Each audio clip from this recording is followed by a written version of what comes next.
여러분, 한 사람이 어떠한 사람인지를 이렇게 말할 때, 보통 그 사람이 좋은 사람인가, 아니면 나쁜 사람인가라는 그 관점에서 우리는 표현하는 경향이 있습니다. 누군가에 대해서, 그 사람 이런 사람이야, 저런 사람이야, 이렇게 말할 때, 좋은 사람, 이렇게 나쁜 사람으로 우리가 이렇게 좀 구분해서 표현하는 경향이 있죠.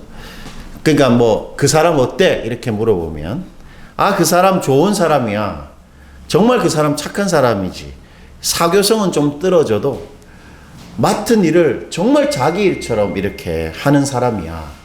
또는, 야, 걔는 우리한테 꼭 있어야 될 애다. 얘가 참 밝아가지고 우리한테 늘 힘이 된다니까. 이렇게 말하기도 하고. 그분 나쁜 사람 같아요. 자기 이익이 있으면 잘해주고, 자기에게 별로 도움이 안 된다 싶으면 사람을 함부로 대해요. 또는, 야, 그 사람 별로야. 일은 잘하는지 몰라도 성격이 불같아서 화를 너무 잘 내. 그리고 너무 직설적으로 말해서 다른 사람들이 다 싫어한다니까. 이런 식으로 우리가 말하기도 하죠. 어떻습니까, 여러분? 만약 누군가가 여러분을 다른 사람들에게 어떤 사람인지 이렇게 평가한다면, 누군가가 나를 이렇게 다른 사람한테 말한다면 과연 어떻게 말할까요? 나에 대해서 다른 사람들이. 저 같은 경우는 아마 대부분이 이렇게 말할 것 같아요. 제가 목사니까, 하 목사는 설교는 좋은데 성격이 좀 목사답지 못하지. 이렇게 이런 평을 할 것 같습니다. 그런데 여러분, 진짜 그 사람이 누구인지는 사실 그 사람하고 평생을 같이 사는 사람들, 그러니까 그 사람의 남편, 그 사람의 아내나 그 사람의 자식들이나 그 사람의 형제 자매들, 그 사람의 가족들이 그 사람을 제일 정확하게 알고 있기 마련입니다. 왜 그렇습니까? 왜 가족들이 그 사람을 제일 잘 알까요?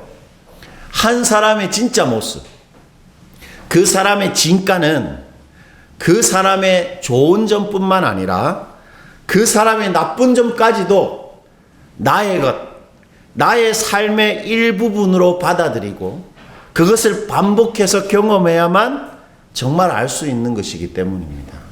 한 사람의 진짜 모습은 그 사람의 좋은 점뿐만 아니라 그 사람이 나한테 주는 나쁜 것까지도 내 것으로 받아들이고 그것을 반복해서 경험할 때만 그 사람 이런 사람이다 정확하게 알 수 있는 것이죠. 그런 점에서 우리가 누군가를 정말 사랑하려면, 또는 우리가 정말 그 사람을 사랑한다면 그것은 그 사람의 모든 것을 나의 것, 나의 삶의 중요한 부분으로 받아들일 때만 가능한 것입니다. 사랑은 그 사람의 전부를 내 것으로 받아들일 때만 가능한 것입니다. 그렇지 않으면 우리는 그 사람이 조금만 나랑 맞지 않고 나랑 좀 다르면, 내가 그 사람이 어떤 부분이 싫으면 나와 그 사람을 금방 분리시키게 됩니다. 나와 관계없는 사람으로 생각하죠. 물론 이렇게 친절하게 대할 수도 있고, 그 사람에게 예의 바르고 내가 할 수 있는 최선을 다하고 또 그 사람의 좋은 행동을 할 수는 있지만 그 사람하고 나하고 관계없다고 분리시키기가 십상이지요. 분리됨 속에는 결코 사랑은 존재하지 않는 것입니다. 그 사람의 모든 것을 다 받아들여야 되는 거죠. 여러분, 그렇다면 우리 하나님, 그러니까 하나님은 어떤 분이실까요? 하나님은 어떤 분이실까요? 여러분, 하나님에 대해서 제일 정확하게 알고 있는 분은 누굴까요? 맞습니다. 예수님입니다. 왜냐하면 예수님은 영원 전부터 우리 하나님의 장점, 이렇게 표현할 수 있는지 모르겠지만 하나님의 단점, 하나님의 장점과 단점을 자신의 것으로 반복해서 영원 전부터 경험했을 뿐만 아니라 지금도 예수님은 하나님하고 같이 앉아 계십니다. 같이 계시죠. 그렇다면 만약 예수님에게 하나님이 어떤 분이신지를 만약에 묻는다면 예수님 하나님에 대해서 어떻게 말해 주실까요? 하나님 어떤 분이라 말해 주실까요, 예수님? 예수님, 하나님 어떤 분이십니까? 이렇게 묻는다면 예수님 이렇게 말할 것 같습니다. 하나님 바로 아빠지. 만약에 예수님한테 하나님이 어떤 분이냐 묻는다면 하나님은 아빠야 이렇게 말해 줄 것입니다. 마태복음 6장 9절 다시 한번 보시죠. 여러분 다시 한번 주목해 보세요. 그러므로 너희는 이렇게 기도하라. 하늘에 계신 우리 뭡니까? 아버지여, 이름이 거룩히 여김을 받아오시며. 여러분 한글 성경에는 아버지여 이렇게 번역해 놓았지만 사실 예수님은 아빠라고 발음하신 것입니다. 아빠. 예수님은 하늘에 계신 우리 아빠 이렇게 실제로 말하신 것입니다. 마가복음 14장을 보면 예수님이 하나님을 이렇게 부르는데 마가복음 14장 36절 한번 주목해 보십시오. 이르시되 뭐라고 표현합니까? 예수님이 아빠라고 합니다. 아빠 아버지여. 아버지께서는 모든 것이 가능하오니. 십자가의 죽음 바로 앞에서 우리 예수님께서 하나님을 어떻게 불렀냐면 아빠 이렇게 부르셨어요. 여러분 이 아빠는 아람어 아바를 헬라말로 음역한 것입니다. 예, 약간 뭐 어려워지죠. 여러분 예수님은 당시에 어떤 언어를 쓰셨냐면 우리는 한국말을 쓰잖아요. 예수님은 유대인으로서 그 당시에 아람어를 사용하셨습니다. 아람어. 근데 이 아람어로 아바가 아빠라는 표현인데 이 아바를 헬라말로 이렇게 아빠 이렇게 바꾸고 번역했고 뒤에 나오는 아버지는 아버지의 헬라말 파테레를 번역한 것입니다. 그러니까 무슨 말이냐면 잘 한번 보십시오. 여러분 잘 보세요. 마가가 예수님이 하나님을 아람말로 아바 즉 아빠라고 불렀는데 그것을 이 마가가 헬라말로 바꾸어서 표현하면 아버지라고 부른 것이다라고 부연 설명한 것입니다. 마가가 기술하면서.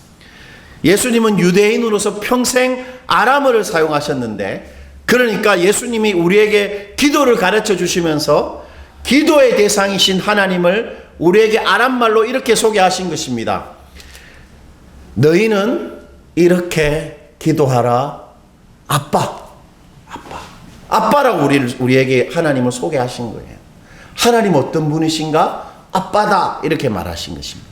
하나님에 대한 실로 수많은 소개와 하나님에 대한 너무 많은 표현이 있겠지만 하나님이 어떤 분이신지를 제일 정확하게 아시는 우리 예수님이 우리에게 하나님 너희 아빠다 이렇게 말해 주신 것입니다. 여러분 이 아빠라는 단어 속에는 하나님의 모든 존재의 정수가 담겨 있습니다. 아빠라는 말 속에는 하나님의 존재의 핵심이 담겨 있습니다. 이 아빠라는 표현 속에는 기독교 복음의 그 핵심이 녹아져 있습니다. 아빠라는 단어 속에 이 성경 전체가 녹아져 있는 것입니다. 이 아빠라는 부름 안에 우리의 영원한 운명이 달려 있습니다. 이 아빠라는 단어 속에 우리의 영원한 구원이 달려 있고 우리 존재와 이 땅에서의 우리의 삶의 모든 것이 사실 이 아빠라는 표현 속에 다 달려 있는 것입니다. 왜 그렇게 말할 수 있냐면 하나님이 이 세상과 우리를 창조하신 이유가 바로 우리의 아빠가 되시기 위함이기 때문입니다. 하나님 우리 창조하신 이유는 우리의 아빠가 되시기 위함입니다. 에베소서 1장 5절이 그것을 이렇게 선언하고 있는데 우리 이걸 한번 읽어봅시다. 다 같이 한번 읽어볼게요. 곧 창세전에 그리스도 안에서 우리로 사랑 안에서 그 앞에 거룩하고 의롭게 하시려고 그 기쁘신 뜻대로 우리를 예정하사 예수 그리스도로 말미암아 자기의 아들들이 되게 하셨으니 창세전에 하나님께서 우리를 택하셔서 결국 무엇이 되게 하셨다고 말합니까? 하나님의 아들. 하나님이 아빠가 되시기 위해서 우리를 창조하신 것입니다. 우리의 창조의 이유는 하나님이 우리의 아빠가 되시기 위함입니다. 또한 예수님이 이 땅에 사람으로 태어나시고 십자가에 달려 죽으시고 부활하신 이유도 예수님이 십자가에 죽으신 이유도 다 결국 하나님이 우리의 아빠가 되기 위함입니다. 갈라디아서 4장 4절과 6절이 그것을 이렇게 말하는데 우리 이것도 한번 읽어볼게요. 때가 참에 하나님이 그 아들을 보내사 여자에게서 나게 하시고 율법 아래에 나게 하신 것은 율법 아래에 있는 자들을 속량하시고 우리로 아들의 명분을 얻게 하려 하심이라. 너희가 아들이므로 하나님이 그 아들의 영을 우리 마음 가운데 보내사 아빠 아버지라 부르게 하셨느니라. 아빠입니다. 아빠. 여러분 생각해 보십시오. 아빠라는 단어는 그냥 어린아이들이 자기 아버지한테 부르는 표현입니다. 그것을 그대로 사용하고 있습니다. 그러니까 예수님께서 성육신 하셔서 이 땅에 이렇게 딱 오신 이유는 하나님을 우리의 아빠가 되게 하기 위함이다. 그렇게 말하고 있습니다. 예수님은 당신이 하나님을 아빠 이렇게 부르신 그대로 우리도 그 하나님을 아빠라고 부르게 하시려고 이 땅에 사람으로 오시고 십자가에 죽으시고 부활하신 것입니다. 그러므로 아빠는 하나님께서 창조주로서 우리에게 보이고 싶은 당신 존재의 모든 것입니다.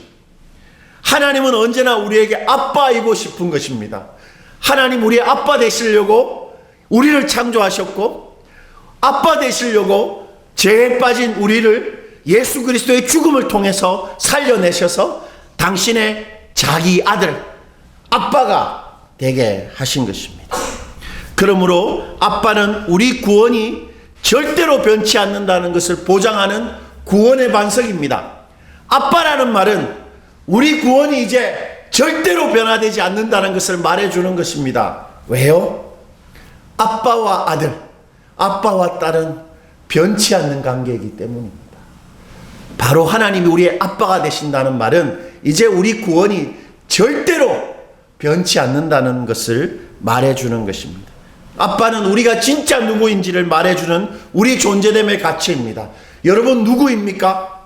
세상 속에서는 우리는 하찮은 사람일 수 있고 사람들 우리를 존귀하게 여기지 않을 수 있지만 우리는 사랑받는 아빠의 자녀들, 사랑받는 사람인 것입니다. 우리 존재의 가치가 이 아빠에 있는 것입니다. 아빠는 우리가 이 세상을 무엇으로 살아가는지를 보여주는 우리 삶의 토대입니다. 아빠라는 말은 우리가 무엇으로 사는가? 우리는 아빠로 사는 사람들입니다. 아빠 때문에 살고 아빠의 돌보심으로 살고 아빠의 책임지심으로 사는 이 땅을 사는 사람들. 바로 아빠는 우리가 이 땅을 사는 우리 삶의 토대입니다. 그리고 무엇보다 아빠는 우리 기도의 시작이고 끝입니다. 우리가 기도한다는 것은 언제나 아빠한테 말하는 것입니다. 기도는 무엇인가? 아빠에게 말하는 것입니다.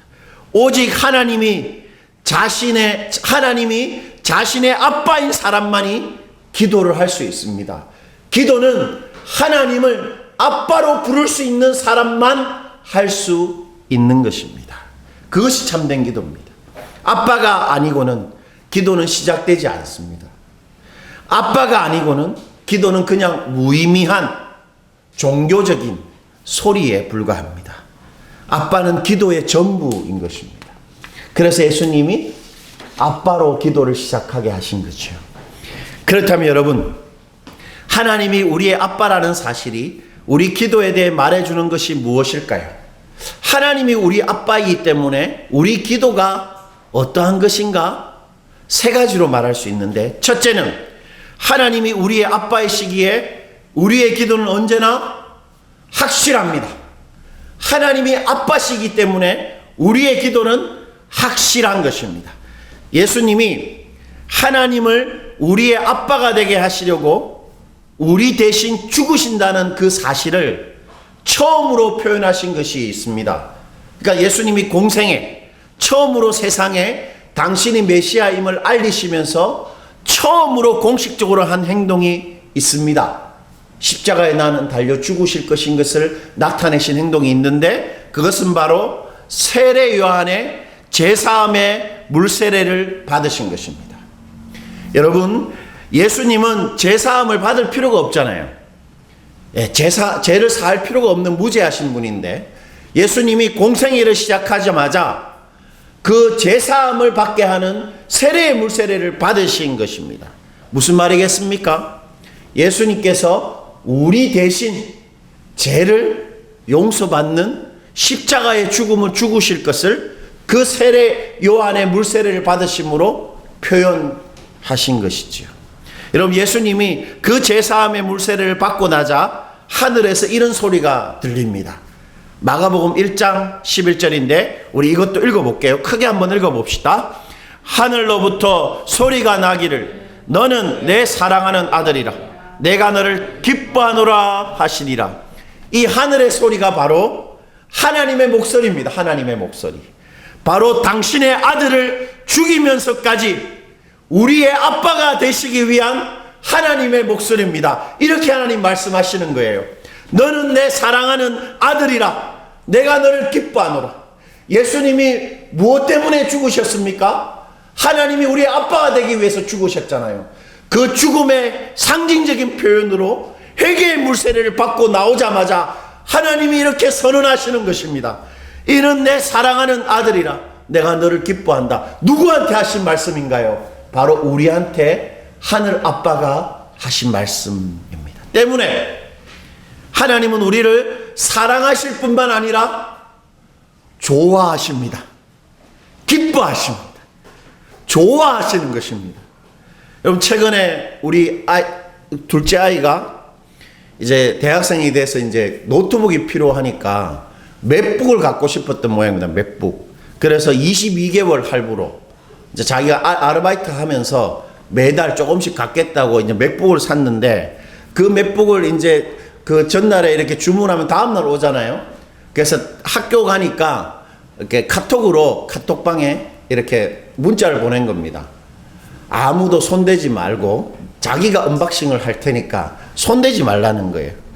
그걸 딱 듣자마자 제 표정이 어땠을까요? 저도 모르게 웃고 있는 거예요. 웃고 있는 것입니다. 자식의 사소한 어떤 표현, 자식의 어떤 그냥 평범한 일상의 행동도 아빠한테는 미소를 짓게 만드는 것입니다. 왜 그렇습니까? 그냥 자식이 좋은 것이지요. 아비는 자식이 그냥 좋은 것입니다. 하나님도 우리를 그냥 좋아하시는 것입니다. 왜요? 아빠이기 때문입니다. 하나님도 우리를 그냥 좋은 것입니다. 우리가 그냥. 하나님이 우리를 그냥 좋아하신다는 것은, 좋아한다 하신다는 것이 바로 하나님이 우리의 아빠라는 말의 실제 의미입니다. 하나님의 아빠라는 것은 하나님이 이제 그냥 우리를 좋아하신다는 말입니다. 너는 내 사랑하는 아들, 내 사랑하는 딸이다. 나는 네가 정말 좋다. 바로 그 말을 하신 것입니다. 그리고 이 아빠 하나님이 우리를 좋아하신다는 이것은 절대로 변치 않습니다. 우리가 우리 아들, 딸을 좋아하는 것이 아비 되고 어미 된 우리가 죽을 때까지 평생 변하는 것이 아니듯이 그냥 아기 때도 그렇고 대학생이 돼서 현관문을 들어와도 그냥 들어온 것 때문에 너무 좋아하는 것이듯이 하나님이 우리를 좋아하는 것은 영원히 변치 않는 것입니다. 아빠 엄마가 자기 자식을 좋아하는 것이 평생 변치 않듯이 하나님이 우리를 그냥 좋아하는 것은 영원히 변치 않는 것입니다. 그래서 사도가 이렇게 확신했던 것이죠. 로마서 8장 38절과 39절인데 제가 한번 읽어볼게요. 내가 확신하노니 사망이나 생명이나 천사들이나 권세자들이나 현재일이나 장래일이나 능력이나 높음이나 깊음이나 다른 어떤 피조물이라도 우리를 우리 주 예수 그리스도 예수 안에 있는 하나님의 사랑에서 어떻게 할 수 없다고 말합니까? 끊을 수 없다. 끊을 수 없다라는 것은 분리시키지 못한다. 나눌 수가 없다 절대로, 이런 표현입니다. 그 무엇도 그 누구도 그 어떤 사건도 내 아빠인 하나님과 나를 분리시키지 못한다는 말입니다. 무슨 말이겠습니까? 아빠인 나와 하나님과 자녀인 나를 분리시키지 못한다. 이제 무슨 말일까요? 하나님이 나를 좋아하는 것이 절대로 어떤 일에도 그 무엇도 변치 않는다는 것입니다. 하나님이 나를 좋아하는 것 이제 절대로 바뀌지 않습니다. 하나님 영원히 나를 좋아하십니다. 때문에 나의 기도는 언제나 확실합니다. 무슨 말일까요? 나를 좋아하시는 아빠이신 하나님이 내가 기도하면 아빠라고 부르면 반드시 들으시는 것입니다. 우리가 좋아하는 우리 아이들이 나를 부를 때 아빠라고 했을 때 안 듣습니까? 반드시 듣는 거와 마찬가지입니다. 나의 기도는 그 기도의 내용이 무엇이든 아빠이신 하나님께 의미 있습니다. 아무리 사소해도 의미 있고 소중하고 중요한 것입니다.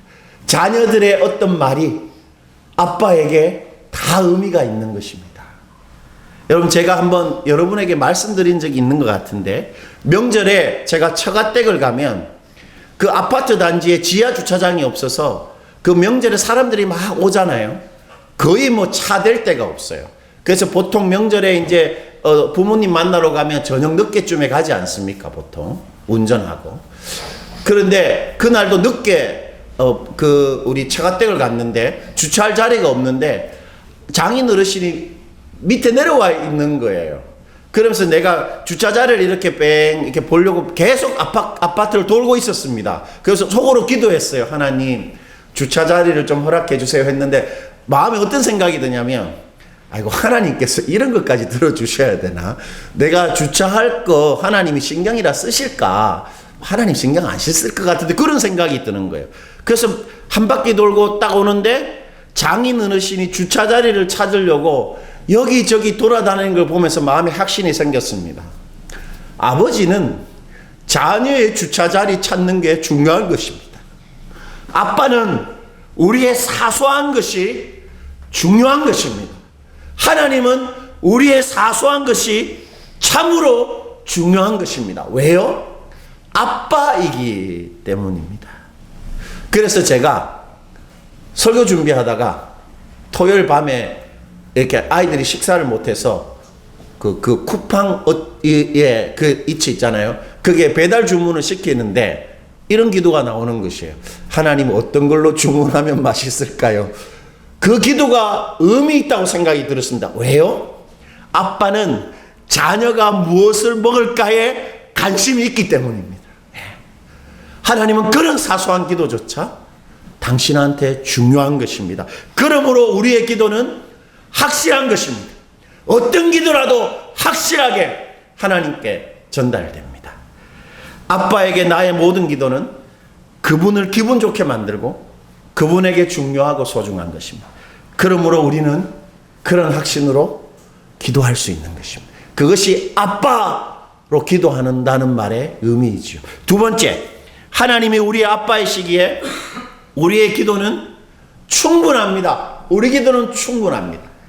하나님이 우리의 아빠가 되신다는 표현을 신약 성경은 주로 구원이라는 말로 표현하고 있습니다. 여러분, 저를 한번 보십시오. 이게 약간 생각을 해야 되는데, 그 신약 성경은 하나님이 우리 아빠가 되신다는 말을 어떻게 딱 한마디로 표현하냐면 구원받았다 이렇게 표현합니다.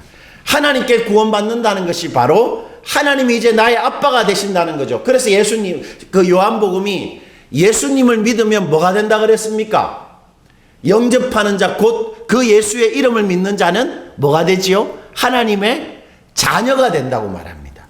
하나님께 구원받는 것은 하나님이 아빠가 되는 것입니다. 그런데 신약 성경이 이 구원이라는 단어를 사용할 때 이 구원이라는 말은 어디서부터 왔을까요?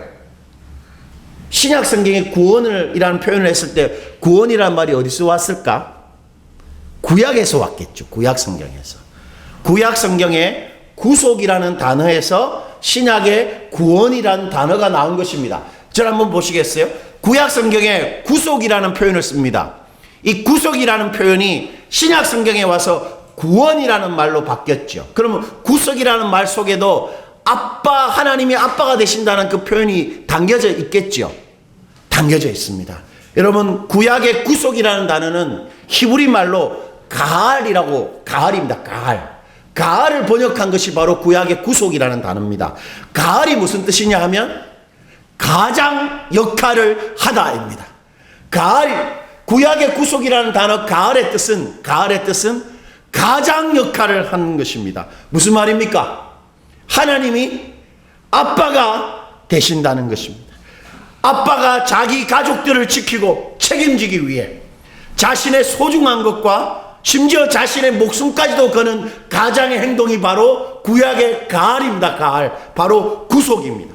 그렇기에 하나님께 구원받는다는 것은 어떤 의미겠습니까, 여러분? 하나님이 나의 가알이 되시는 것이죠. 구속받는다는 말은 하나님이 나의 가알이 되신다는 말입니다. 즉 하나님이 나의 가장이 되십니다. 하나님은 나의 가장이 되시기 위해서 당신의 가장 소중한 것, 당신의 전부를 다 걸고 나의 가장이 되셨는데 그게 바로 예수님입니다. 예수님 십자가에 죽이면서 하나님이 하신 것이 바로 나의 가장이 되신 것입니다. 가알이 되신 것이죠. 때문에 하나님이 나의 아빠라는 것은 무슨 말이겠습니까? 하나님이 이제 나의 가장이시라는 것입니다. 가장은 뭐 하는 사람입니까? 자식을 먹여 살리고 자녀의 문제를 자신의 문제처럼 해결하고 자식의 행복이 자신의 행복이 되는 것이 바로 가장이지요. 하나님은 우리의 가장이십니다. 마태복음 6장에서 예수님이 그것을 이렇게 표현해 주셨잖아요. 우리 이거 한번 읽어봅시다. 하나님이 우리의 가장이시라는 것을 이렇게 예수님 말해 주셨습니다. 한번 읽어볼게요. 공중의 새를 보라. 모아들이지도 아니하되 너희 하늘 아버지께서 기르시나니 너희는 이것들보다 귀하지 아니하냐. 예수님은 비유적으로 표현하시지 않았습니다. 있는 사실 그대로 말하시기를 창조주 하나님이 당신의 만든 새들을 귀하게 여기셔서 그들을 기르신다. 신이 하나님이 새들을 기르신다고 말했습니다. 그러시면서 하시는 말씀이 너희는 하나님의 아빠다. 하늘 아빠이신 하나님이 당신에게 새하고는 비교할 수 없는 귀한 우리를 반드시 기르신다. 이렇게 말했습니다. 틀림없다. 새도 기르는데 우리를 기르지 않겠느냐. 이렇게 말합니다. 아빠, 바로 우리의 가장이신 하나님이 우리를 기르시는 것입니다. 즉 우리 인생의 생계 문제, 우리 삶의 안전, 그 지킬 책임이 누구한테 있습니까?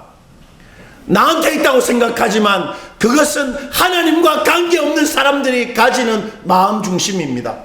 하나님을 아빠라고 부르는 사람은 이제 나의 생계와 나의 삶의 문제의 책임이 아빠 하나님께 있다. 그것을 정말로 마음 중심으로 생각하고 믿고 사는 사람입니다.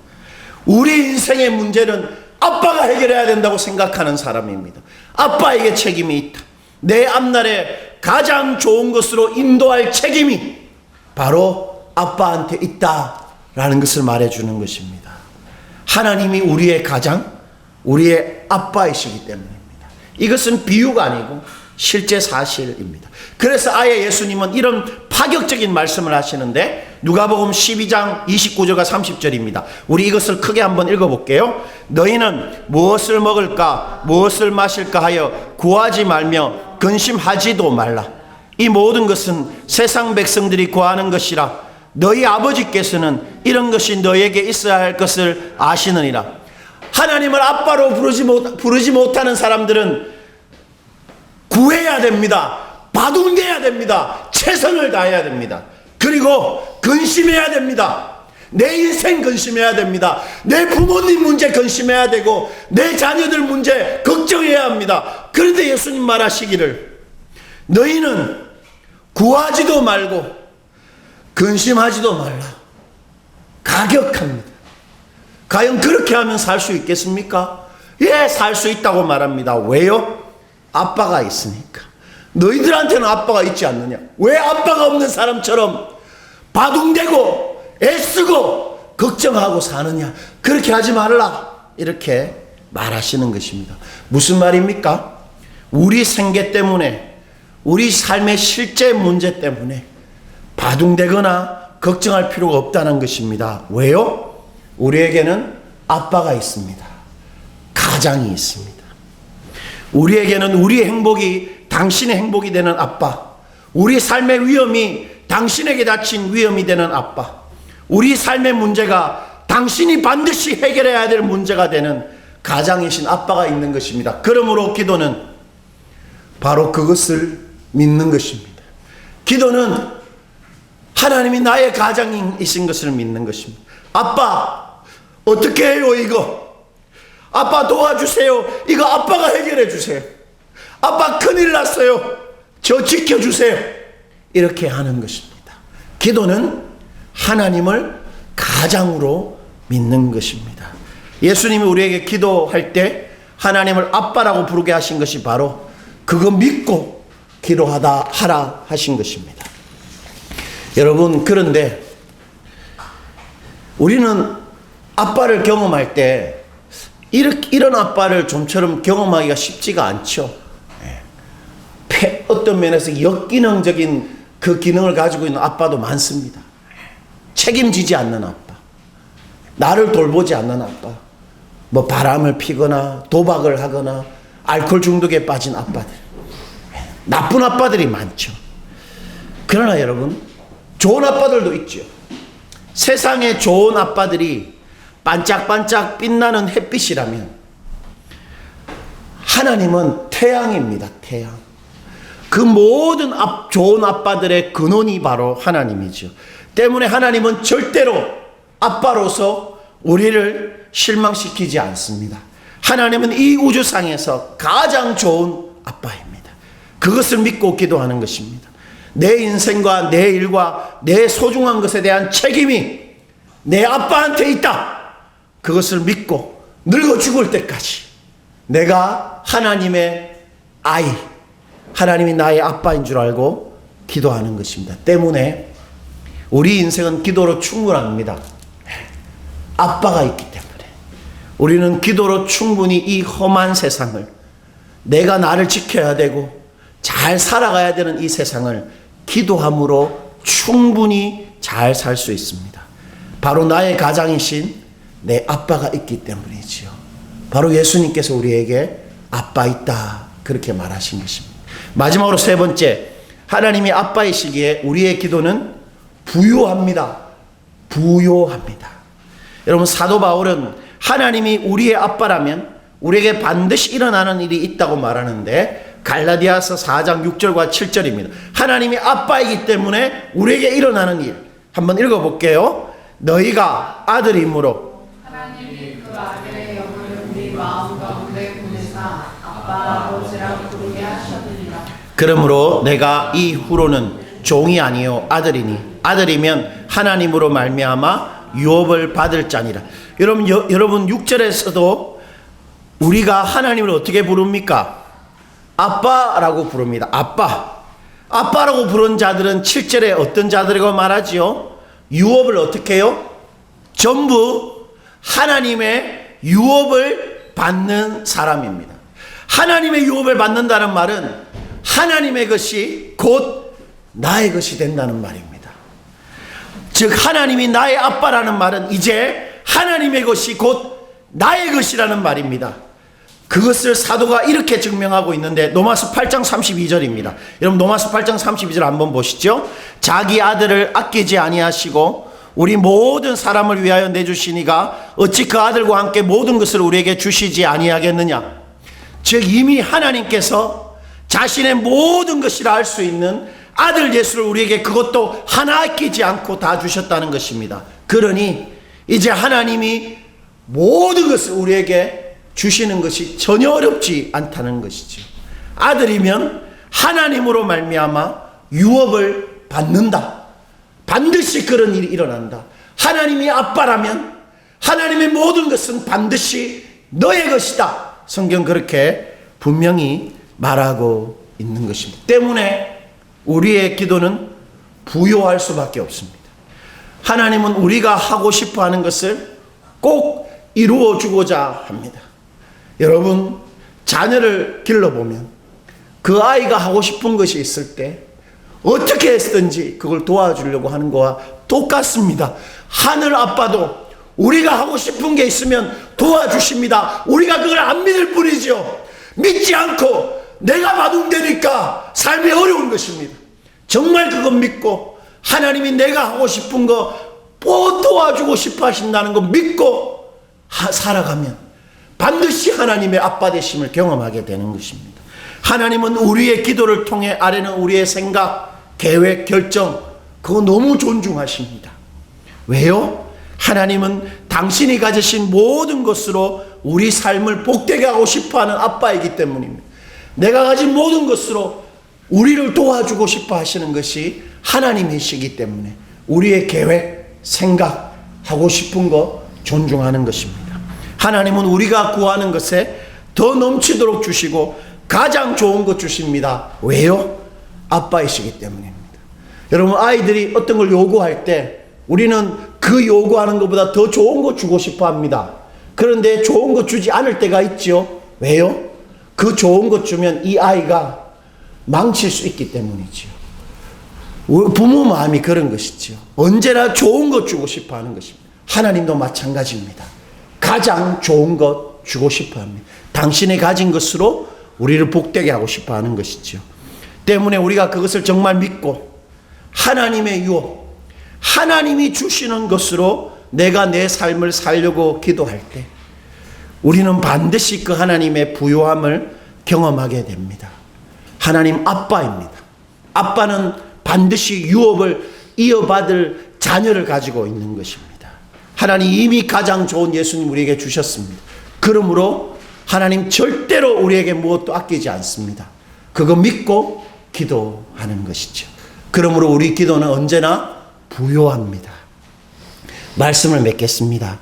하나님은 우리를 좋아하십니다. 하나님은 우리가 죽을 때까지 우리의 진짜 가장이 되십니다. 그리고 하나님이 우리에게 당신의 모든 것 다 주고 싶어 하십니다. 왜냐하면 하나님 우리의 아빠이시기 때문이죠. 하나님이 영원히 우리의 아빠이시기에 우리의 기도는 언제나 확실한 행동이고 우리는 이 기도로 이 땅을 충분히 살아갈 수 있습니다. 그리고 우리는 기도를 통해 우리 인생의 가장 좋은 것들을 만들어 갈 수 있습니다. 그러니 우리 모두 언제나 아빠와 더불어서 기도함으로 우리 인생을 살아가십시다.